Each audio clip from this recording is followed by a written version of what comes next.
Sejam bem-vindos. Me chamo Fabrício, sou aluno do segundo período do curso de Direito da Uninasal. O objetivo desse podcast, que inicialmente ele surgiu através de uma ideia do projeto de extensão, é que a gente possa discorrer um pouco sobre o bullying, suas implicações no meio jurídico, como também na saúde mental daqueles que sofrem que são alvos desse tipo de ação. Posteriormente, a gente vai falar um pouco sobre o artigo 5º da Constituição Federal de 1988. Basicamente, ali, quero dar uma ênfase no inciso 41. Mas, antes de tudo, gostaria aqui de apresentar quem está sentado aqui junto à mesa. Ao meu lado, nós temos Carla, também minha colega, aluna do segundo período do curso de Direito. Ao lado dela, Mário, também meu colega, aluno do segundo período do curso de Direito. À nossa frente aqui nós temos os convidados que, cada um na sua respectiva área, vai nos trazer bastante conhecimento sobre o tema, e eu espero que seja um debate muito enriquecedor, intelectualmente falando. Para dar início a esta conversa, convido a doutora Amanda, formada na Universidade Regional da URCA, advogada, especialista em Direito Previdenciário e Trabalhista, professora, presidente da Comissão de Defesa dos Animais OAB, membro da Comissão da Pessoa com Deficiência. Seja muito bem-vinda, doutora, e desde já muito obrigada.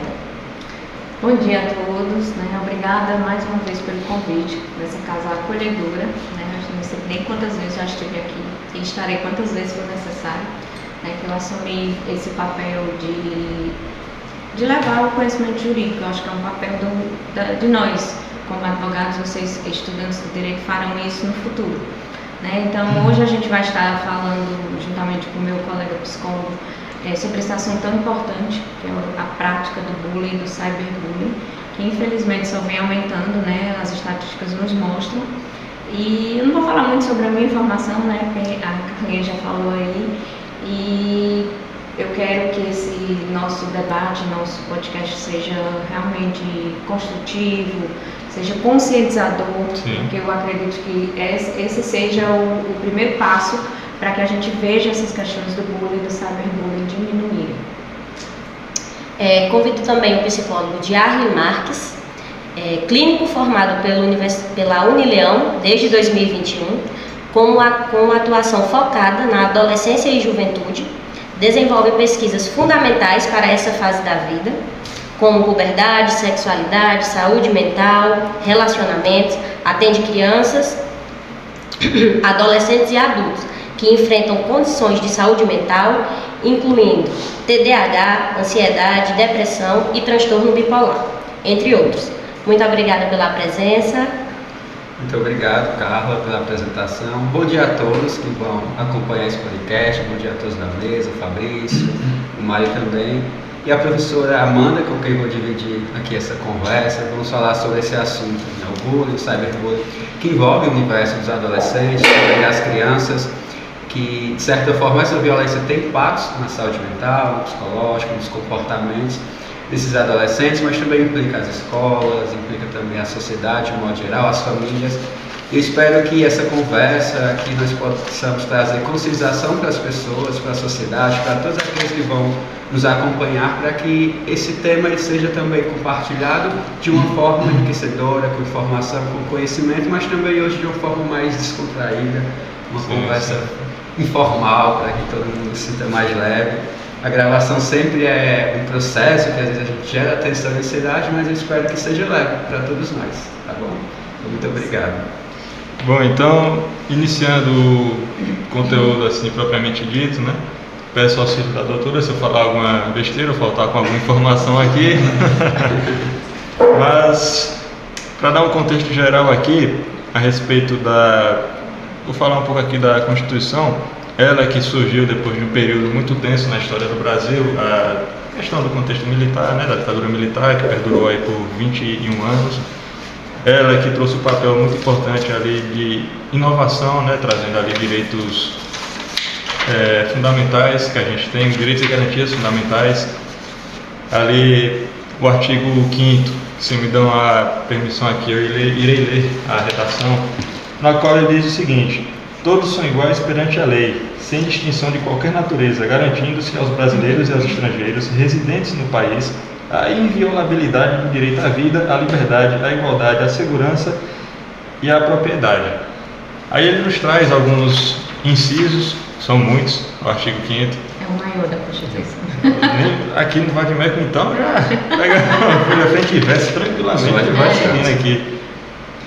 Em específico, o artigo 5º ele traz no inciso 3, que eu achei bem interessante. Deixa eu ver se eu localizo aqui. Ninguém será submetido a tortura nem a tratamento desumano ou degradante. E no inciso 41, só um momento aqui enquanto eu localizo, a gente diz que a lei punirá qualquer discriminação atentatória dos direitos e liberdades fundamentais. O que são esses direitos e liberdades fundamentais, né, já que eu citei? Basicamente o primeiro, né, é o direito à vida, que basicamente não engloba só a condição de existir, mas também que tem que haver ali uma condição de existência digna da pessoa. O direito à liberdade, que envolve lá direito de ir e vir, mas também como liberdade de pensamento, liberdade de expressão. E aí nós temos o direito à igualdade, que é onde a gente insere muito, né, nessa questão que envolve o bullying, né? Que na sua redação ele disse que é basicamente que todos os membros da sociedade eles são iguais perante si mesmos, não é? E que também traz que ali são medidas de proteção, né, para garantir que as pessoas que tenham diferenças entre elas, coisas em relação a diferença de gênero, diferença de raça, de etnia, de crença, classe social, que elas sejam respeitadas também, que haja um respeito entre elas, não é? O direito à segurança, que tem algumas controvérsias aqui, a senhora vai concordar comigo que, por exemplo, a gente tem esse direito, mas que em determinadas situações não é muito bem respeitado, como por exemplo, eu cito as grandes capitais, né, que você não tem totalmente a certeza de que você vai sair, por exemplo, numa praça à noite e tem a garantia 100% de que vai ocorrer tudo bem, você pode ser assaltado, mas isso aí são problemas que podem englobar outros assuntos mais complexos, né, que podem acabar destoando um pouco do objetivo desse podcast, né. Mas trata também o direito à segurança da própria justiça, ela lidar com aqueles que, punindo, né, aqueles que não cumprem a lei. Se trata disso também. E o último, o direito à propriedade, que é no tocante ao sentido de que todos têm garantia, né, tem que ter garantia de subsidiar, então de morar de forma digna. Correto? Alguma coisa? 10. Então, tratando muito do bullying, a gente vê que ele acaba ferindo, né, o direito à igualdade, que as pessoas acabam, né, propondo ali uma situação constrangedora, né, diminuindo a característica de alguém por algum motivo, alguma crença, alguma coisa que ela acaba fazendo, e isso acaba ferindo o direito daquela pessoa à igualdade, né? Acaba ferindo também o inciso 3, lá do artigo 5º, né, que ninguém tem que ser exposto à situação degradante e desumana. E aí nós temos que, a senhora vai concordar, essa questão do bullying, né, ela é muito comum nas escolas. E quando a gente se refere a estudantes da escola, são, ali de acordo com o Código Civil, pessoas absolutamente incapazes ou então relativamente incapazes, correto? Que aí há toda uma implicação que, já que eles não respondem assim pelo que eles podem, né, pelo que eles praticam, na verdade, devido à sua idade, acaba envolvendo muito mais gente, como por exemplo os pais deles, não é? E também a questão muito deles não ter uma formação que vai entrar muito na área da psicologia, uma formação completa do que realmente eles estão ali fazendo e de como o que é dito com eles, como bate nele, como o que é dito é encarado por determinada pessoa, que acaba gerando vários problemas e chegando até de fato, às vezes, a um crime, né? Isso é muito comum, que o agressor do bullying ele também é vítima antes disso, ou em casa, ou por outras pessoas que também têm essa relação de poder, aparece muito na questão do bullying. E aquele que agride o outro por considerá-lo menor, mais fraco, ele já foi vítima também em algum momento. Por isso a importância da educação, a importância da conscientização dos programas que nós vamos falar no decorrer do tempo. Para que ele entenda que como vítima, ele também, como agressor, ele também precisa de um acompanhamento, do cuidado, do apoio, do auxílio da sociedade, das políticas públicas, da escola também. Então entra nessa questão que você trouxe, Carla. Normalmente um agressor, não sempre, mas quase sempre já foi uma vítima, né? Ele aprendeu com a violência a se defender também. Isso. Aí dentro dos assuntos que Fabrício falou, eu queria fazer uma pergunta para a senhora. Eu estava vendo aqui essas perguntas, achei super interessante, eu acho que vai contribuir muito para as pessoas que às vezes estão desinformadas, não tem tanta informação sobre o cyberbullying, né? Aí uma pergunta que chamou muita atenção, duas perguntas, uma é assim: se uma escola falha em oferecer um ambiente seguro para o estudante, é possível responsabilizá-la por omissão ou negligência? A gente, começando da Constituição, né, que é o topo, ela que nos dá esses princípios norteadores, ela diz lá o quê? Que todos têm direito de serem tratados, tem até aquela questão, tratar igual, desigual, mediante a sua desigualdade. Os iguais de forma igual e os diferentes de acordo com suas diferenças. Aí o que acontece? A Constituição ela dá o norte, né? E ela até diz que o quê? A lei vai punir essas situações aonde as nossas liberdades, porque como vivemos em sociedade, eu posso ter vontade de fazer o que eu quiser, mas eu não estou só. E o meu direito termina onde o Carla começa, né? Eu acho que eu tenho o direito de xingá-la porque eu achei que o cabelo dela não está legal.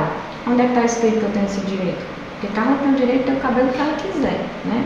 Então, foi pensando nessas questões que o nosso Poder Legislativo começou a trabalhar nas legislações em relação à contenção do bullying e do cyberbullying, né? Aí nós tivemos primeiramente, acho que em 2015, 2016, algumas legislações, mas sem sanção. Aquelas legislações que a gente chama de, eu não lembro se é norma penal em branco, norma que não tem sanção, que ela é mais uma norma orientadora. Então, ela já orientou, em 2015, as escolas a instituírem esses programas, né, de conscientização, de estar toda hora falando ali para os jovens, para as crianças e adolescentes, o que é o respeito, porque a gente sabe, pelo menos eu sou uma advogada que amo trabalhar com a prevenção, com a mediação dos conflitos. Porque depois que a questão acontece, como no caso do bullying, do cyberbullying, é muito mais difícil da gente chegar a reparar o dano que foi causado, tanto físico como material e principalmente como psicológico. Então, se as escolas têm todas essas legislações que desde 2015 já orientam, né, elas instituírem programas de conscientização, de cuidado, e elas não assim o fazem, é possível sim que elas venham a responder. Até porque a maior parte do tempo as crianças e os jovens, adolescentes estão no ambiente escolar. E como o Fabrício, né, colocou para nós, é o ambiente onde mais acontece o bullying e o cyberbullying também, agora com esses grupos de WhatsApp, onde as informações são disseminadas rapidamente, então assim, o estrago é muito grande. Então, se as escolas têm na legislação dizendo que elas precisam tomar cuidado, que elas precisam implementar medidas e elas não fazem, elas podem sim vir a ser responsabilizadas. O que é muito importante esses esclarecimentos, que às vezes as pessoas não têm esses esclarecimentos, não conhecem sobre isso, né?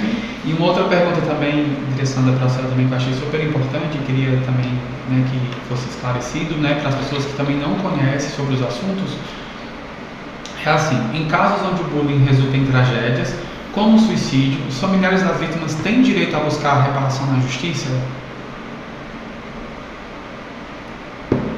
Então, como a gente teve a última agora em 2024, que foi a lei que realmente criminalizou, agora nós temos uma penalidade, uma sanção que anteriormente nós não tínhamos. No caso do bullying é multa e no caso do cyberbullying é prisão, né? Então, assim, as decisões que a gente vem vendo ultimamente são decisões de indenizações. A gente sabe que, infelizmente, o maior bem já foi perdido, que é a vida. E não tem dinheiro que repare. Mas os processos que vêm acontecendo em relação a... Como a lei é bem recente, a lei de janeiro de 2024, a gente não tem ainda uma aplicação tão grande e, consequentemente, não teve sentenças em relação a essa lei. futuramente a gente vai ter, né? Mas é possível sim que as famílias consigam uma indenização em relação a isso, porque houve falha em algum momento, ou da própria família do agressor, ou da escola, ou até do Estado, porque não é ele que tem o dever de fiscalizar, de aplicar, então alguém vai ser responsabilizado. Doutora, a senhora poderia diferenciar o bullying do cyberbullying para quem está assistindo, para ter uma noção? O bullying, ele é feito ali geralmente por um grupo na escola, né? Sempre tem aquele grupinho que se sente superior e começa a perseguir. Ele não é uma conduta, o meu colega pode me complementar se eu entrar em algum detalhe psicológico que não seja correto, mas eu acredito assim, que não é uma coisa pontual, que acontece uma vez, uma briguinha ali não. É uma coisa, até que o próprio nome diz, é uma intimidação sistêmica, ela acontece periodicamente. A criança já fica com medo de ir para a escola, porque quando chegar lá ela sabe que vai ser acolhida não com bom dia, mas como por exemplo se ela usar um óculos, um quatro-olho, entendeu? Então assim, é recorrente essa questão. E o cyberbullying, o próprio nome já nos remete à era tecnológica cibernética, é o bullying que acontece usando as mídias sociais. Então, assim, o impacto que ela traz, a repercussão é muito maior. É por isso que a pena também, ela foi proporcional, né? Ela é reclusão, por quê? Porque geralmente quem vai ser punido é o coordenador, o criador daquele grupo que disseminou as informações. Por isso que é cyberbullying, porque é o bullying através das redes sociais, da internet, com maior alcance. Muito interessante, né, esses esclarecimentos para as pessoas, porque realmente tem muito sentido de ser um grupo em uma escola ou de ser numa rede social onde mais pessoas têm alcance para ver tudo que está acontecendo, né? Então eu acho de suma importância esse esclarecimento para que todos saibam, né? E tem um detalhe específico do cyberbullying, que além do alcance, que é maior do que o bullying, né, como acontecia normalmente, é a questão do anonimato. Muitas vezes você não sabe quem é o agressor, porque ele está se escondendo através de um perfil, que não tem o nome dele. Não tem a foto dele. Não tem a foto. Aquela história de internet, terra sem lei, né? Exatamente. Então, muitas vezes esse agressor, essa pessoa que comete o cyberbullying, ele acredita que está protegido por esse anonimato. E isso também trata uma dificuldade de penalizar, de punir, de investigar também. Então, vai ser uma questão maior, acredito, até por isso a pena proporcional a isso também, nessa questão da investigação. O alcance vai alcançar muito mais gente do que o bullying, que antigamente era ali naquele grupinho da escola, no intervalo, e não tem tempo, ele pode acontecer a qualquer momento. Então, essa criança, esse adolescente ou esse adulto que é vítima do bullying, antes ele tinha que ir até a escola para sofrer o bullying, então seria naquele horário já programado. Agora não tem mais isso, porque a qualquer momento você tem o acesso à internet, às mídias digitais, e pode acontecer o bullying. Então, é também essa intensidade maior também para essa vítima de bullying. Ele pode ficar com ansiedade maior, porque ele não sabe quando vai acontecer, quando esperar. Então, esse impacto também, essas consequências, esse impacto que vai causar psicológico na vida dessa vítima do bullying também é maior através do cyberbullying. Se eu estiver errada, né, que a senhora me corrija, mas eu acho também que o aumento desses crimes, principalmente o cyberbullying, é pela questão da pessoa achar que está segura por estar por trás. Ninguém sabe quem eu sou, ninguém sabe. Daqui que cheguem a mim, já vou ter feito várias e várias vítimas. Exatamente, é assim mesmo. Diferente do grupo individual na escola, que você sabe quem é o coleguinha que está fazendo isso. Né? E até tem uma coisa com relação ao ambiente escolar, que, como eu falei mais cedo, mas muita gente pensa que não pode acontecer. Os pais desse agressor na escola, eles podem ser responsabilizados, não é? Juridicamente pelas ações do filho, já que ele não é alcançável, digamos, nesse meio, recai sobre os pais, não é? Exatamente, essas sanções aí, essas indenizações serão pagas pela pessoa responsável, que são os pais, né? Sim. E aí é uma questão que a gente já entra aqui no ambiente familiar, né? Que os pais precisam, nós estamos vivendo infelizmente uma sociedade onde as crianças e os adolescentes estão extremamente carentes. Sim. Carentes de atenção, porque além de advogada eu também sou professora, minhas duas filhas são professoras, elas têm reforço escolar, então eu estou todo momento em contato com crianças e adolescentes, e eles chegam para mim e relatam: tia, está acontecendo isso e isso, tia, meu pai não me escuta, tia, minha mãe chega cansada e não tem tempo para mim. E de alguma forma eles vão procurar aquela lacuna que está dentro deles ser preenchida de alguma forma, né? E aí a gente tem essa questão mais complexa ainda, porque fica uma parcela de responsabilidade muito grande para a escola. E a educação da criança e do adolescente, ela tem que ser em conjunto, família, escola. Muitos pais, eles deixam na escola e como se ali fosse responsável. Em casa, eles não dão atenção, dão às vezes um celular para a criança para se distrair, eles terem que ficar sem responsabilidade. Isso mesmo que eu ia falar. Hoje em dia, o maior companheiro de uma criança e do adolescente é o celular. Não tem mais aquela... É muito difícil, eu acho, a gente ver crianças brincando com brinquedos.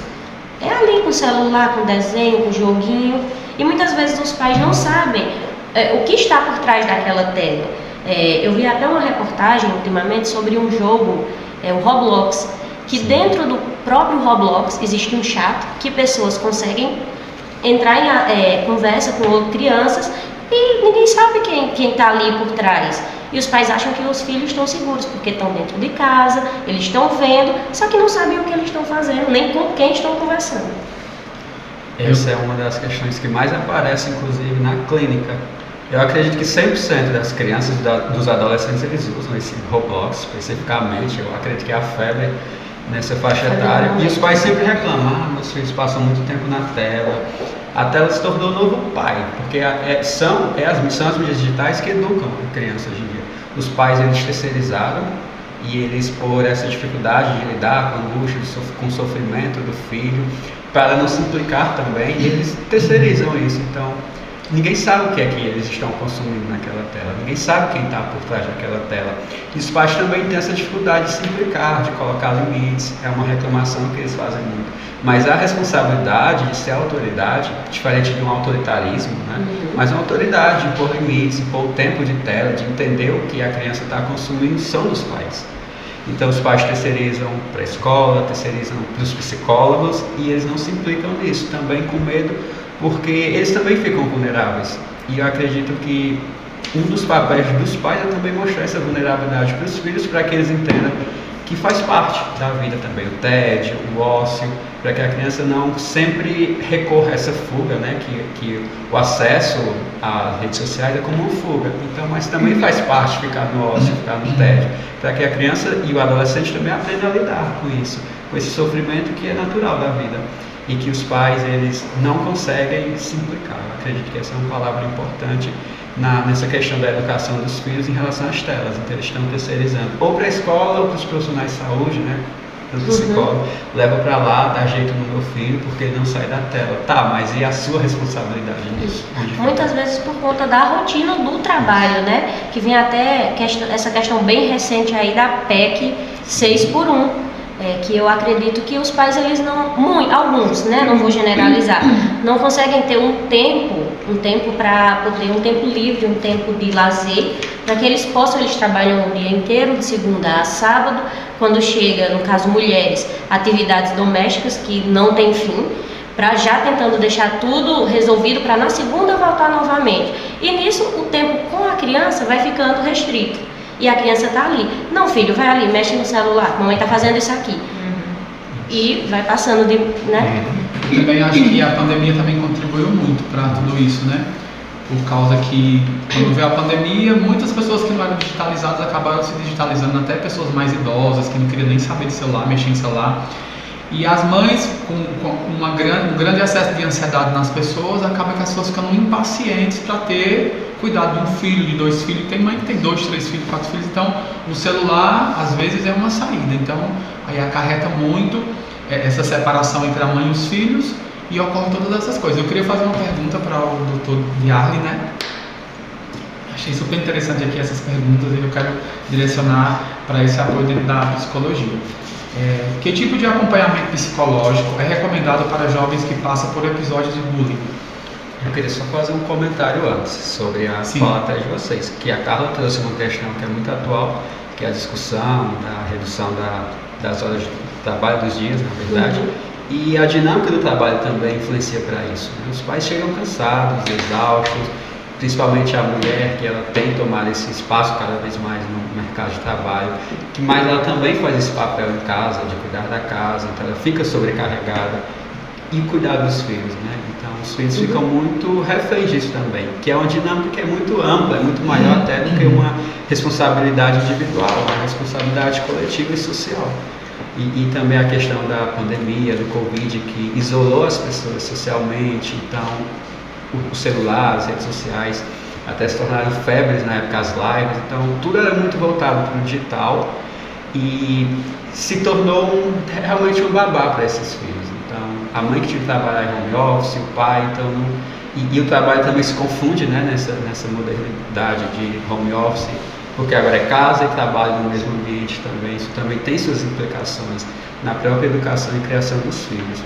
Em relação aos tratamentos, foi essa a sua pergunta? Isso. Quer que eu refaça a pergunta? Não são os tratamentos para quem é vítima de bullying, né? Quais recomendados, né? Recomendados. Eu gostei muito da fala da professora Amanda, que ela trouxe sobre a prevenção. Então, o primeiro trabalho precisa ser preventivo.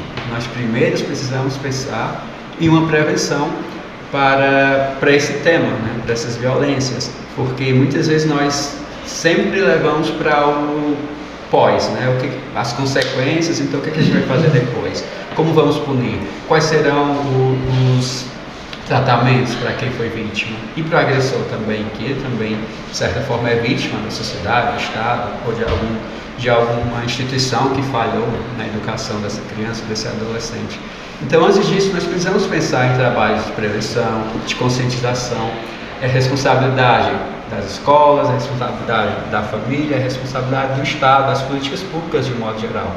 Então, os trabalhos de conscientização coletivo, para que esses jovens eles possam, além de se implicarem também nesse processo, de entenderem que eles estão se construindo como sociedade, eles fazem parte da sociedade, então também é responsabilidade deles a inclusão, trabalhar questões de igualdade, das diferenças, porque o bullying ele traz muito essa questão da diferença.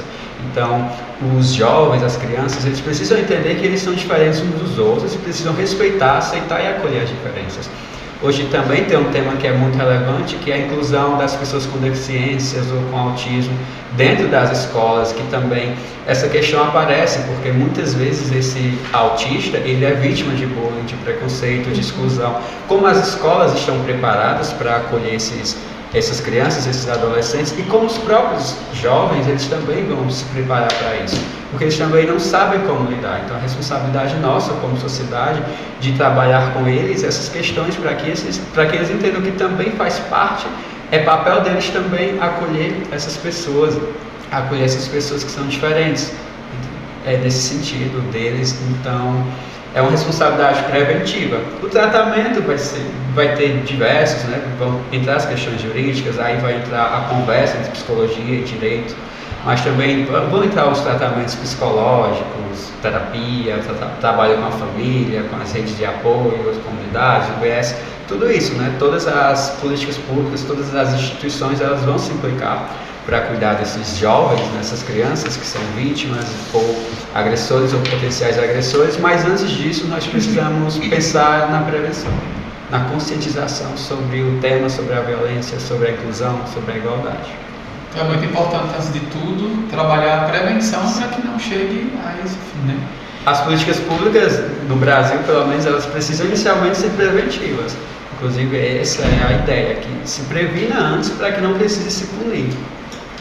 Eu tenho outra pergunta para fazer aqui, super interessante. A pergunta é: como a família e os amigos podem apoiar emocionalmente alguém que passa por bullying e evitar que essa experiência se torne um gatilho para uma tragédia, né? Como a gente falou anteriormente, que alguém pode se suicidar, tirar sua própria vida por não suportar. Às vezes não é porque a pessoa seja uma fraqueza, mas às vezes é uma forma da pessoa dar fim naquilo que a pessoa está vivenciando, porque não achou outras formas de colocar um ponto final em tudo isso, né? Quando a gente avalia, quando uma pessoa chega a cometer o suicídio, né? Principalmente uma criança e um adolescente, que é responsabilidade nossa. Nós, adultos, é que somos responsáveis pelas atitudes das crianças. Quando nós chegamos para entender como perceber isso, nós percebemos que houveram vários sinais que essa criança, que esse adolescente deu, e todas as instituições talvez tenham falhado nisso. essa criança, esse adolescente demonstrou em casa, mas os pais, por estarem cansados, por estarem na vida, não perceberam. Ele deu sinal na escola, ele deu sinal para os amigos, ele deu sinal para os profissionais de saúde e ninguém percebeu. Então houve uma falha geral aqui, até que ele entendeu que tirar a vida, cometer suicídio, foi a última alternativa que ele encontrou, mas ele deu sinais. Então a criança que está sendo vítima do bullying, do cyberbullying ou de qualquer outro tipo de violência, ele demonstra. Essa ideia de que, tirar a vida, mas não demonstrou. Ele demonstrou em algum momento, ou em diversos momentos, só que nós não percebemos. Eles vão demonstrar na própria mudança do comportamento. Era uma criança que antes era muito alegre, muito animada, de repente está mais triste, está isolada. Era uma criança que antes era mais comportada, mais calma, de repente está mais agressiva. Então, eles vão demonstrar nessas mudanças que são sutis. Também podem demonstrar em comportamentos, como por exemplo alimentares. É uma criança que ou come excessivamente. São os efeitos já psicológicos que violências na infância e na adolescência podem causar. Era isso que eu ia perguntar, como identificar a pessoa, né, os efeitos, o comportamento dela quando está submetido a esse tipo de situação. Você pode perceber primeiramente a mudança brusca do comportamento. Então, a criança que não quer mais comer, por que a criança não quer comer? É uma criança que está comendo em excesso. O que aconteceu ali que mudou esse comportamento alimentar da criança? Por que ela está mais triste, está mais isolada? Por que não quer sair, não quer brincar com os coleguinhas? Por que sempre fala mal daquele coleguinha específico ou daquela professora? Então, é isso que nós precisamos estar atentos e esses detalhes que aparentemente podem não ser nada, pode ser uma questão, podemos diagnosticar aqui, porque é muito crescente esse diagnóstico. Exato. Nem sempre é isso. psicológico. A criança pode demonstrar umas dores específicas, dor de cabeça, febre também, porque tem consequências físicas no corpo, mas ali é um sintoma de algo que está acontecendo por trás. Então, muitas vezes, olham para esses sintomas, para esses sinais como algo, como uma doença, um transtorno, quando na verdade tem uma coisa maior por trás. E é isso que precisa ser investigado. Porque essa criança está apresentando esses comportamentos que antes ela não apresentava? Porque agora ele está batendo no irmãozinho mais novo. O que está acontecendo? Foi que mudou aqui. Talvez ele esteja aprendendo e de alguma forma ele está pedindo ajuda, ele está pedindo socorro. A própria autolesão, né, no corpo, ele também pode demonstrar através disso que está sofrendo por algo. Então, também tem sido muito comum os jovens e até crianças apresentar esse comportamento de se autolesionar como uma espécie de, eu acredito que é mais chamar a atenção. Alguma coisa está acontecendo, eu não sei como expressar verbalmente, eu preciso que alguém me ajude, me socorra, alguém perceba que eu estou sofrendo e que eu estou gritando por socorro. Então, a primeira prevenção seria um olhar mais atento. Observar os sinais, né? Observar os sinais, porque sempre são demonstrados sinais, só que às vezes passa despercebido. Como a gente olha, né? O psicólogo ele tem muito essa função da escuta dessa criança, desse jovem. E é algo que às vezes incomoda, porque as questões que a criança, que o adolescente traz, as dúvidas, as curiosidades, deixam os pais, deixam os adultos meio sem reação, eles sem entender muito o que está acontecendo. Então é melhor não ouvir, dar uma resposta pronta. Então, primeiramente, nós precisamos ajudar essas crianças, esses adolescentes a se expressarem, a falar aquilo que eles sentem. Isso começa, claro, em casa, que é a primeira instituição, que é a primeira rede de apoio da criança.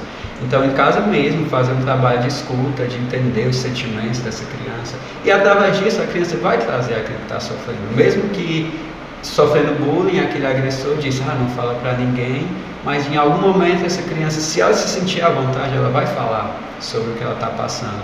E os pais, eles também precisam estar preparados para isso, só que muitas vezes os pais não estão, eles não estão prontos para ouvir, ou também porque passaram por questões que implicam as suas próprias vulnerabilidades, ou porque sofreram também, ou porque seus pais não sabiam como acolher. Então, eu acredito que essa escuta, ouvir o sofrimento, a angústia do adolescente, da criança, é muito importante. O próprio professor também tem essa dificuldade, pela questão da dinâmica mesmo, a sala de aula com tantos alunos, com tantas crianças, dá atenção a uma específica, mas às vezes é em ouvir aquela criança específica que vai fazer com que tudo isso seja percebido, seja identificado, né? Toda a violência que está acontecendo, às vezes no próprio ambiente escolar, que é o que já é rotineiro há muito tempo. E também é possível a criança ela já vir com, tipo assim, com um certo sintoma de depressão da própria casa e às vezes não é nem direcionado algo como um bullying para a pessoa, mas a pessoa já agrega como se fosse e acaba já sendo se materializando naquele assunto como um bullying, às vezes sem ser um bullying. Por exemplo, em relação a uma sala de aula, uma criança se sentir desprezada por já ter um sintoma de depressão dentro de casa. Pode ocorrer isso ou não? Isso é muito interessante, porque muitas vezes essa criança ela é vítima do bullying na escola, mas ela também é vítima de violência em casa. E aí, o que fazer nesse caso? Porque ela também não tem esse acolhimento que ela precisaria ter em casa. Ela também é vítima do pai, é vítima da mãe, ela é vítima... A casa não é um refúgio, né? Ela não tem como, não vou para a escola porque em casa eu estou segura. Não, em casa eu não estou segura, na escola eu também não estou. A quem ela procura, a quem ela vai recorrer, onde ela vai procurar. Não tem uma saída, né? Muitas vezes nós ensinamos, se você for vítima de violência, procure alguém de confiança, mas ela não tem. As primeiras pessoas de confiança dela, que muitas vezes, que na verdade deveriam ser os pais, não é também. Não está assim. Também é uma pessoa que comete violência contra essa criança. Daí tem até uma pergunta também com relação à violência que os pais praticam, né? Que vai para a senhora, se tem algum meio assim de responsabilização desses pais, né? Ele falando aqui, eu me lembrei de uma situação que ocorreu, porque eu gosto de estar sempre palestrando nas escolas. Eu aproveito a questão da causa animal para falar, e através desse amor e desse cuidado com os animais, eu acabo trabalhando tudo ao redor. Porque se a criança aprende a amar o animal, ela não vai ter problema no futuro em respeitar o ser humano. Pode ter certeza. Então, e quem agride o animal, a gente vê comportamentos infantis, que eu estava vendo esse documentário que me chocou bastante, de uma criança de 5 anos que colocou o filhote ligado no micro-ondas e ligou. Então, ali é um alerta para os pais de que há algo errado. Tem algo errado, ela só tem 5 anos. Né? Então, assim, como tem as questões também patológicas, né, de problemas, como é que chama o termo de psicopata, sei lá, que esses comportamentos vêm desde a infância, não sei se isso, né, é dessa forma, se é só na adolescência que aparece, na verdade, não sei, a né? psicopatía ela só pode ser diagnosticada depois da fase adulta, porque a criança ainda está desenvolvendo a sua personalidade. Então, não é possível diagnosticar a criança ou adolescente com psicopatia, porque ela está em formação da sua personalidade. Então, no caso de uma criança que tem um comportamento desse, a gente já sabe, o que faz uma criança de 5 anos pegar um gato, um filhote, colocar no micro-ondas e de certa forma sentir prazer com aquela conduta? Ver que ele está sofrendo, Ver que ele está sofrendo e ali. ficar feliz. Entendeu? Gente, é onde entra a psicologia, a família, vamos cuidar, vamos ver o que acontece. Isso pode ser revertido, né? Aí são os sinais, né, no caso. Exato. Gente, eu vi uma frase que diz assim: sempre haverá sinais. Em qualquer área da nossa vida, seja no relacionamento que está acabando, seja numa amizade, seja no ambiente de trabalho, sempre haverá sinais. A gente é que não os percebe, né? E aí, voltando à pergunta, o professor se dirigiu a mim, né? Ele me ligou e perguntou, depois de uma palestra que eu dei na escola, o que fazer com muitas meninas grávidas que falavam para esse professor, que ele era muito próximo, que iam cometer aborto porque não se sentiam seguras de chegar em casa e dar notícia, porque sabiam que iam ser discriminadas pela família, às vezes até ser colocadas para fora de casa. E aí, onde eu vou buscar socorro, né? E aí eu orientei ele que chegasse junto à coordenação, chamasse a família e também qual órgão que a gente tem de proteção? O Conselho Tutelar. Aí diz, o Conselho Tutelar, se alguém estiver me assistindo, não atua muito, mas a gente precisa procurar. Se ele atua ou se ele não atua, é uma questão que a gente pode levar para o Ministério Público, que é o órgão de fiscalização. O que a gente não pode fazer é não denunciar, é não chamar o órgão competente para estar ali junto. O Conselho Tutelar tem que atuar junto à escola. Então, se está acontecendo um problema, o professor sozinho não tem essa autoridade para resolver, ele chama quem tem. Chama os pais na escola, muitos não comparecem. Por N questões, às vezes, acho que eu vou até montar uma pesquisa e escrever sobre isso depois. Estão alcoolizados, estão passando por problemas de drogas, estão presos, que essa é a realidade, não só da escola pública, mas até em escolas particulares, né? Essas questões a gente vê em todo lugar. E aí, eu vou colocar essa criança onde? Quem vai tomar conta? Vamos chamar o órgão competente, vamos chamar o conselho tutelar, vamos chamar a promotoria da infância e da adolescência, porque eles vão poder tomar. Existem famílias substitutas, não é o que a gente quer, mas tem horas que infelizmente é necessário retirar a criança daquele ambiente que é onde ela está adoecendo, que infelizmente é um ambiente que deveria protegê-la e não está fazendo. Entendeu? É difícil, é muito difícil, mas é necessário para salvar aquela vida, né? Então, doutora, e trazendo ainda esse contexto, né, para dentro das escolas, eu queria fazer aqui mais de 2 perguntinhas. E a primeira quais as responsabilidades das escolas e as instituições de ensino em relação à prevenção e combate ao bullying?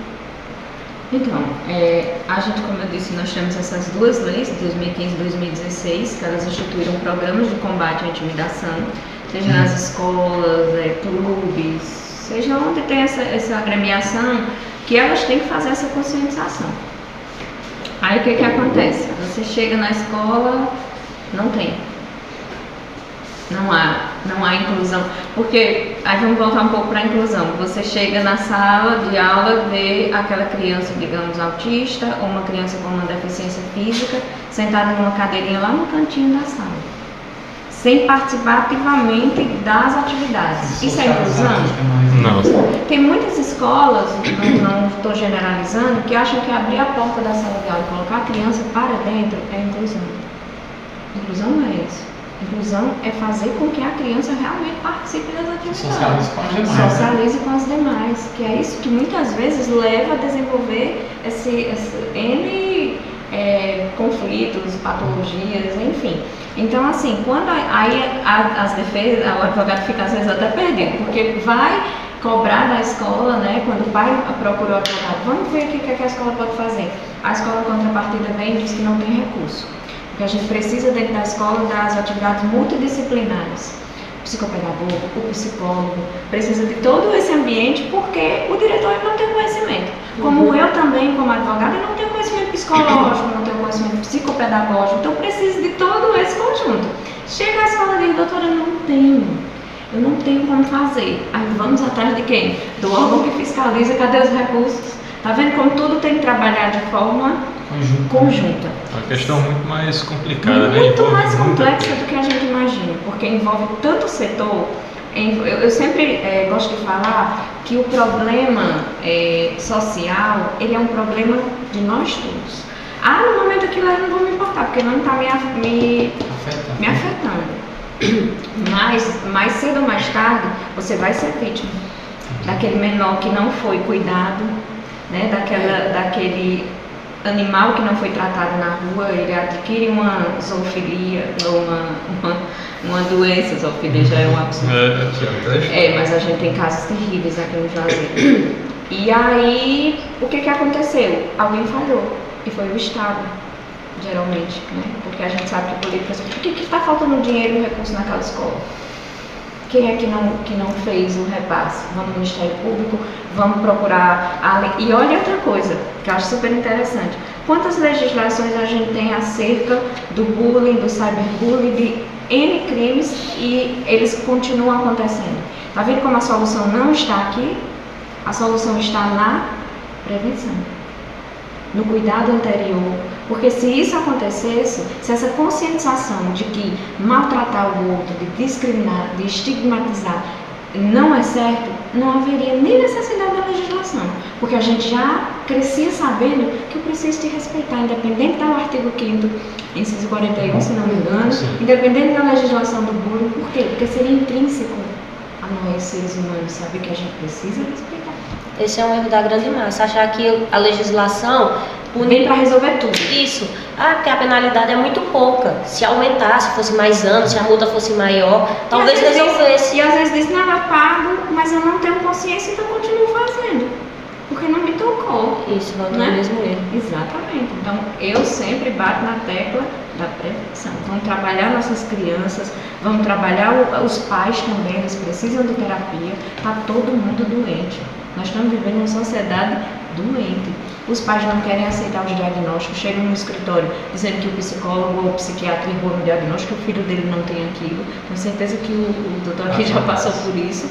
E aí, como é que eu vou resolver isso? Tem horas que o advogado a gente fica, Jesus, o que eu vou fazer? Doutora, tem alguma lei que para o autista, voltando ao assunto do autista, seja necessário um apoiador dentro de sala para Nós ele? temos N, né? Inclui escola particular? Escola particular, escola pública, a criança. Aí é outra situação que a gente chega que também é complexa, porque veja bem, uma sala com 20 alunos, digamos que tenham 10 que precisam de cuidadores. Isso é tanto professores como coordenadores já chegaram para mim, doutora, está impossível. Aí tem 20 crianças, 5 com necessidades, né, de cuidadores, aí tem 5 cuidadores dentro da sala, aí vira um caos a sala. Aí vem gente com a proposta, vamos retirar e vamos colocar uma sala só para eles.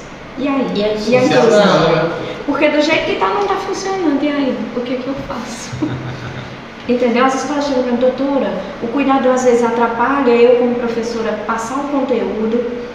Quando eu vejo o menino está quebrando o banheiro, quando eu vejo o outro está mordendo o colega, Está fugindo do controle. Está fugindo do controle e as escolas também estão perdidas. Tem uma Né? lei Ou a mais de gente, preparação. exato, ou a gente se junta mesmo, todo mundo, para trabalhar em conjunto, ou então eu não sei quando é que a gente vai parar. Vai parar. É verdade. E eu já escutei muito falas ignorantes que dizem, antigamente não tinha autismo.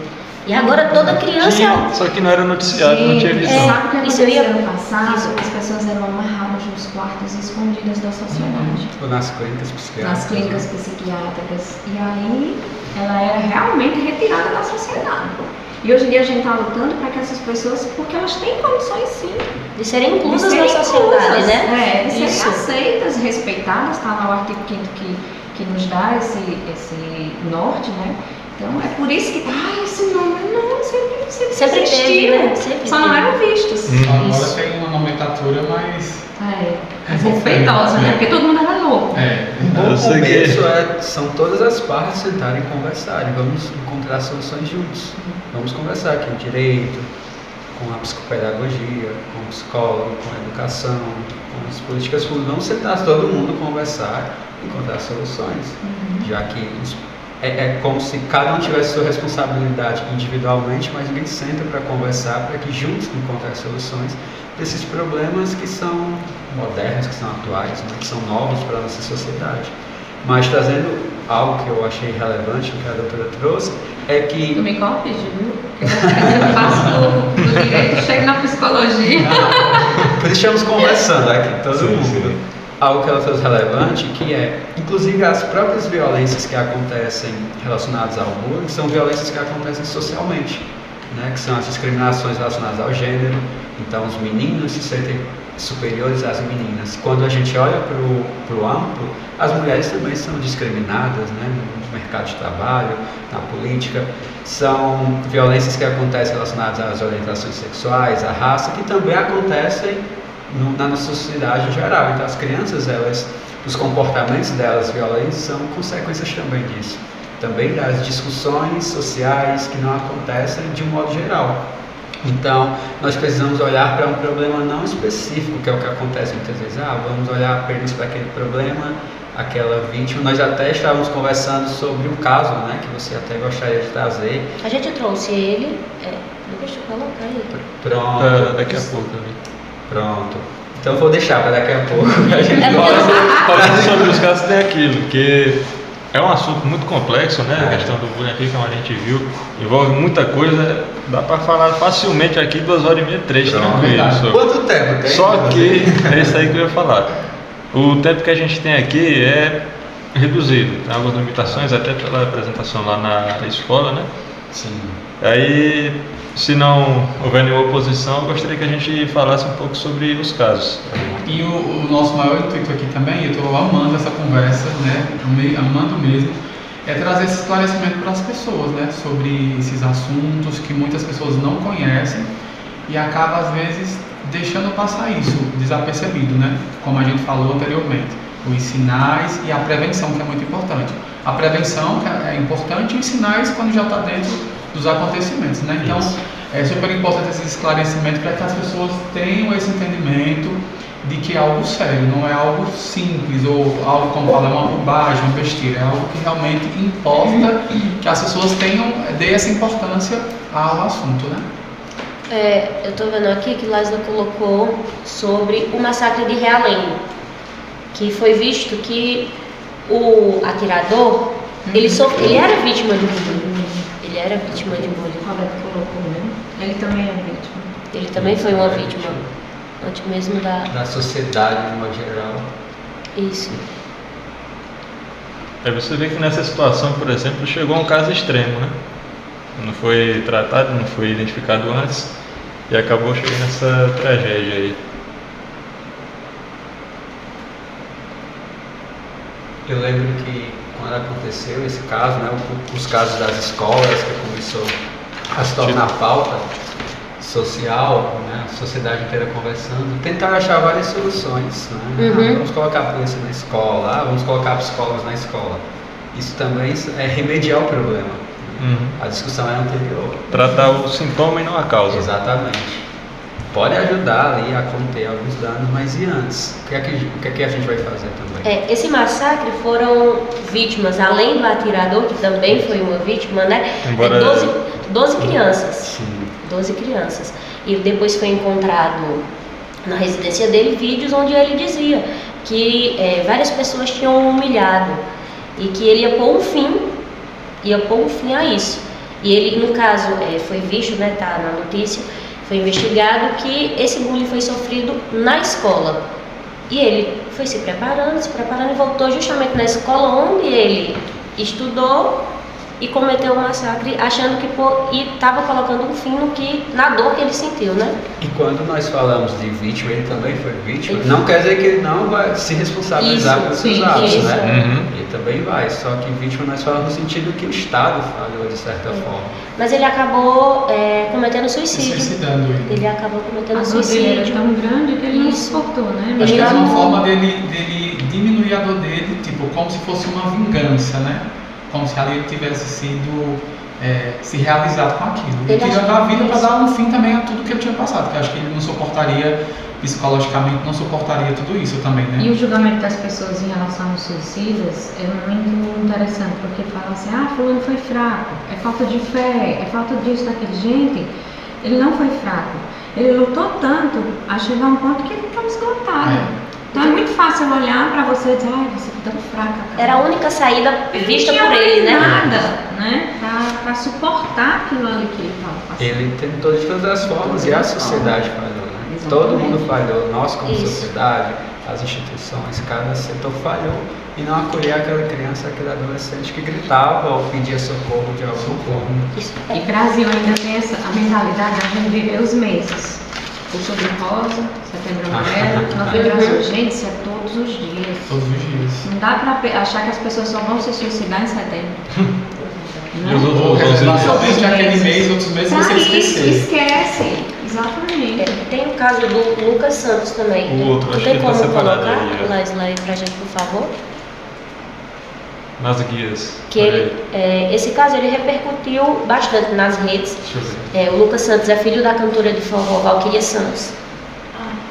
E nesse momento de trends no TikTok, né, ele gravou um vídeo onde ele se aproximava de outro garoto, mencionando como se fosse dar um beijo, só que não beijava, ficava nisso. E depois disso choveu comentários homofóbicos, vários, e diante disso a mãe dele disse que ele não aguentou e quando ela chegou em casa encontrou ele morto. No caso foi um cyberbullying, né? Isso. Várias outras violências, né, dentro dessa violência, que entre as discussões que nós falamos, as discriminações relacionadas às orientações sexuais, de certa forma existem alguns grupos sociais que são mais propensos a serem vítimas, né, de bullying, de perseguição, de discriminação, e que nós precisamos também estar atentos a isso, né, fazer um trabalho de educação, de conscientização também para acolher essas pessoas, para entender que, por exemplo, não se falava especificamente sobre, eu lembro desse caso, sobre a orientação sexual não dele, mas foi uma violência que ele não estava preparado, né?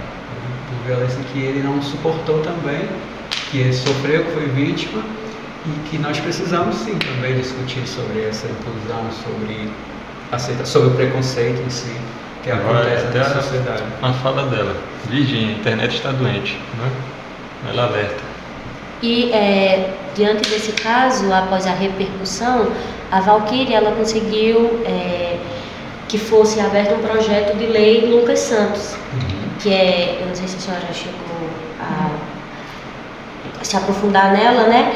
Que eu trouxe aqui anotado, ela estabelece campanhas educativas em escolas públicas e privadas para identificar ou denunciar que o aluno está sofrendo esses ataques online. Instituições de ensino devem monitorar incidentes de cyberbullying e a lei também prioriza o acesso das vítimas a serviços de apoio médico, psicológico, sócio e jurídico. Engraçado que a gente já tem tudo isso, Pois é. só não está acontecendo. Isso. A gente precisa que os ambientes onde eles mais acontecem realmente fiscalizem, denunciem. Ainda há essa questão, pasmem, mas já teve escolas que disseram, doutora, não vou falar, porque vai repercutir negativamente para a escola. Acreditem.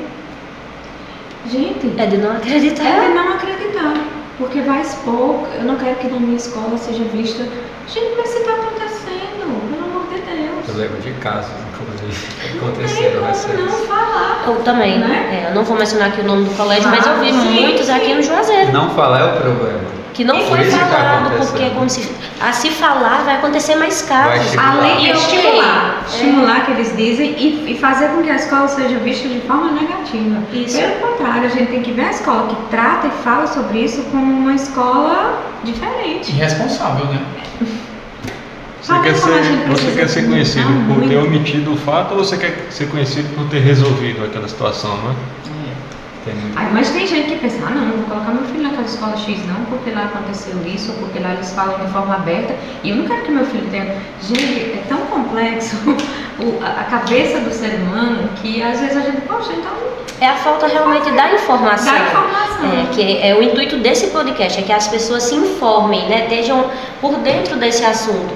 Porque essa questão do suicídio, né, quando chega nessa via de fato do suicídio, não tem como o suicídio estimular outra pessoa a cometer, um ato de suicídio estimular outra pessoa a cometer também esse ato. Porque uma pessoa que comete o suicídio, ela já vem de uma linha ali de problemas, de sofrimentos muito grande.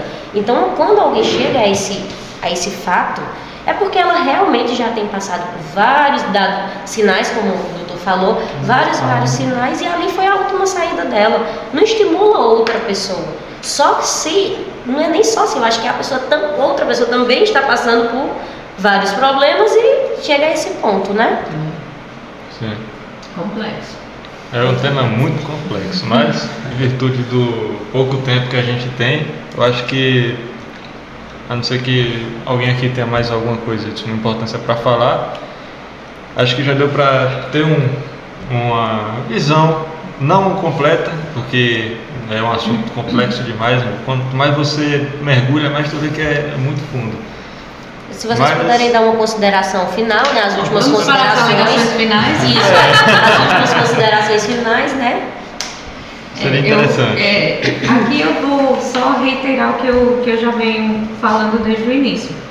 Como advogada, né, como aplicadora, digamos assim, da questão da punição, de procurar, quando os pais chegam para mim, eles já chegam com o fato já aconteceu, né, mas eu reitero que o caminho é educação, conscientização, amor, olhar, cuidado, afeto, que é o que a gente está precisando. Eu sou mãe também, tenho 2 filhas, uma de 23 e uma de 19, já são maiores de idade, mas pasma, ainda hoje eu pergunto, filha, vocês estão assistindo o quê? Vamos parar um pouco aí com o celular, vamos conversar com a mãe, como foi o dia na faculdade, como foi o dia no trabalho. A de 19 anos ainda vejo comportamentos que precisam um pouco mais da minha atenção. Você acha que às vezes o filho está com 19 anos já está pronto para a vida? Eu tenho 46 e eu ainda recorro à minha mãe. Porque mãe sempre é aquele porto seguro, aquele colo. E graças a Deus que eu a tenho, como amigos, como uma rede social sadia, que a gente tem que procurar, né, ver quem está do nosso lado. Então, o que eu deixo aqui é que punição, lei é importante sim, mas se a gente não trabalhar no foco, não trabalhar no início, o que está causando, e todo mundo junto, todas as nuances da sociedade, família, escola, Estado, todo mundo junto, infelizmente esses casos eles vão continuar acontecendo. Porque o problema não está, aliás, a solução não está em penalizar. Essa é a minha consideração. Primeiramente, quero agradecer a todos o convite. Ao Igor, que não está presente, mas que me convidou, que faz parte também da equipe. Igor também é um colega nosso aqui do segundo período de Direito. Por imprevisto que ele não teve como mudar, não pôde comparecer. Sim, tem Laito ali também, que está por fora das câmeras. Parabenizar, né? Porque vocês estão apenas no segundo semestre, Isso. mas vocês já estão um passo à frente, né, dos outros, porque vocês já estão dando a parcela de contribuição à sociedade como advogados, né? Função essencial à justiça. Então, parabenizar vocês por esse projeto. Né, vocês continuem trazendo temas importantes, alinhando o direito a outras áreas que a gente sempre está trabalhando em conjunto com os colegas aqui de outras profissões. Então, parabéns, viu, pelo projeto. Obrigada. Exatamente. Essa questão de dialogar com as outras áreas é muito importante para que nós possamos cuidar das crianças, dos adolescentes, da nossa sociedade. Como todo mundo fala, a sociedade está doente, então vamos conversar, vamos encontrar soluções juntos. Eu acredito que esse é um bom caminho, vamos trabalhar prevenção, conscientização, mas eu queria falar especificamente para dois públicos que talvez esse podcast alcance. Primeiro são as crianças e os adolescentes que, por eventual, estejam sofrendo, vítimas disso. Talvez uma fala de acolhimento é que busquem, de certa forma, assim, as pessoas de confiança. Já procurei uma, procura outra, sabe?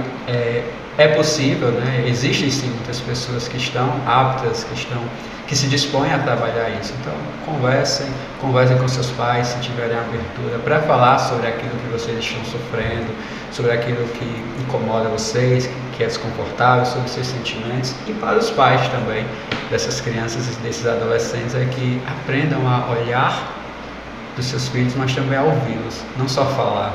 Muitas vezes os pais estão nesse lugar de ensinar, mas os pais também aprendem com os filhos. Então, é importante também que escutem. Eu acredito que também é um problema muito grande esse de não se ouvir. Eu acredito que na família, que é a primeira rede de proteção das crianças, é onde primeiramente precisa ser desenvolvido isso, a escuta e o olhar atento. Então os pais também podem ser vulneráveis e também até dizer para o seu filho: eu não sei lidar com isso, mas que juntos aprendam também. Assim como juntos estamos aqui aprendendo psicologia e direito, os pais e os filhos também podem aprender um com o outro. Dentro do que ele falou, eu acho assim, que a gente tem muitas situações, né, nas considerações finais. Eu acho que tem muitas situações em relação a isso, a esse bloqueio das pessoas que sofrem isso para falar para alguém. Eu não sei se existe um canal, mas eu acho que seria de suma importância criar um projeto dentro de uma universidade, de um canal, de uma ouvidoria para as pessoas conversarem. Eu acho que lá em São Paulo existia em relação a pessoas que queriam conversar, ligavam para uma pessoa desconhecida e tipo que conversava. Eu acho que seria de suma importância que uma faculdade tomasse frente disso, uma universidade, para criar um canal para essas pessoas que têm esse certo bloqueio, essa dificuldade de conversar com um parente ou com um amigo e conversar e pedir essa ajuda, né? Eu acho que seria de suma importância para que pudesse ter essa prevenção desde cedo, para não acontecer coisas piores como a tragédia do suicídio, como a gente conversou aqui. Acho importante, acho muito importante isso. Certo, eu gostaria de agradecer novamente a vocês Pela presença aqui. Foi uma palestra muito enriquecedora. Vocês trouxeram, o que vocês trouxeram foi de suma importância. Eu tenho certeza que vai contribuir efetivamente na vida de todos que assistirem esse nosso podcast. Muito obrigado também. Mas creio que a gente trouxe algumas informações necessárias sobre o tema, né? Dito isso, considerações finais já feitas, né? Mas agradeço também pela presença dos dois aqui, por terem se disponibilizado a vir aqui falar sobre o assunto e tal. E apesar Fala do alguma nosso coisa, Mário? Apesar do nosso pouco Mais alguma tempo, coisa? a gente conseguiu render de forma bem, Sim, né? fluiu. É porque Fluiu. é um assunto que ele é bem extensivo. Se você for entrar, vai muito longe para as pessoas que vão assistir e para onde nós vamos levar esse projeto de extensão, que é para as escolas públicas, né? Sim. Escolheremos uma escola para poder fazer essa apresentação e que haja também essa conscientização para quem vai assistir e para quem Quando tá à forem frente. me avisem. Tá bom. Certo? Se vocês quiserem deixar também Advogada Amanda Borges, né? Eu estou sempre artigos relacionados ao direito, até conscientizando também a população, tirando dúvidas acerca da questão dos direitos previdenciários, trabalhistas, porque nessa questão a gente trabalha muito com autista, BPC, que o pessoal tem muita dificuldade de entender. Então acompanha lá que eu posto muito conteúdo. Certo. Diarle. Minha rede social principal também é o Instagram, Diarle Marques PC. Lá eu também costumo falar, principalmente para esse público, adolescentes e pais de adolescentes, que é o público que eu tenho como principal linha de estudo e de pesquisa. Está aí meu contato, caso alguém queira entrar, esclarecer alguma dúvida, também estou à disposição. Está certo. Pronto, no mais é isso. Espero que tenham absorvido um conhecimento que é de suma importância, que acaba passando por negligência de alguns, mas que fizemos aqui um papel de esclarecimento. No mais é isso, até uma próxima.